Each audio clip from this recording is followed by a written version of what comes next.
श्री हरिवंश महाराज जी शास्त्रों में कहा गया है कि अंतःमति सो गति।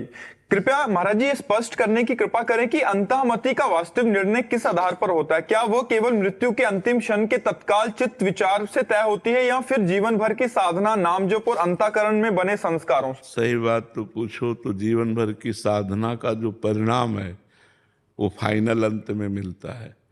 ऐसा नहीं कि जीवन भर विषय भोगता रहा, पापाचरण करता रहा, अंत में वो राधा बोल देगा या राम बोल देगा, ऐसा नहीं है।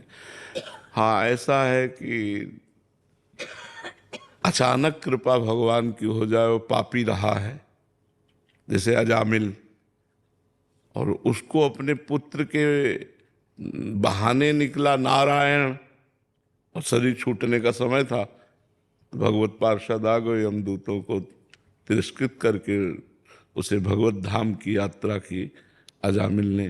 बकाया ऐसा सिद्धांत नहीं है। सिद्धांत ये है कि जो जीवन भर भजन करता है, भगवान का चिंतन करता है, यदि वो अंतिम समय भगवान का चिंतन नहीं कर पाता, बेहोश कोमा में चला गया, अब वो भगवत चिंतन करने लायक है नहीं, तो उस समय फिर भगवान उसके अंदर चिंतन देते हैं, क्योंकि सिद्धांत सिद्धांत है, अंतामति सोगति। तो अब वो तो कामा में है, बेहोश है, अब उस समय उसके अंदर स्फुरित होगा राधा राधा, क्योंकि जीवन भर उसने भजन किया है। अब अंतिम फाइनल न बिगड़े तो उसके हृदय में भगवान स्वयं स्फुरित करते हैं, भगवान नाम या अपना रूप प्रकाशित करते हैं। या अंतिम समय किसी महात्मा की कृपा हो जाए, जैसे पूज्य राधा बाबा की कुटिया थी, तो सामने एक बूढ़ी माई आकर के सोहनी लगाती थी रोज, तो उठते बैठते कभी बाबा की दृष्टि चली जाती थी, तो कई वर्ष से वो सोहनी लगा रही थी नियम पूर्वक। फिर 2-3 दिन नहीं आई तो बाबा ने पूछा कि वो माता जी जो आती थी वो नहीं है।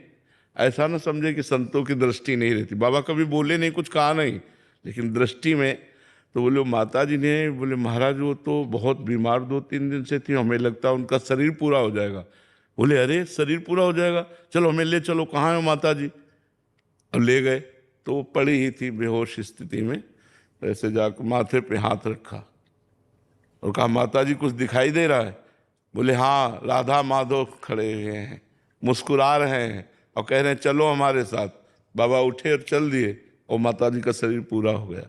तो किसी सिद्ध पुरुष की अंतिम समय कृपा हो जाए, भगवान की कृपा हो जाए कि कोई भक्त सानिध्य मिल जाए और उसे नाम कीर्तन, मान लो बेहोश है लेकिन उसके वातावरण में नाम कीर्तन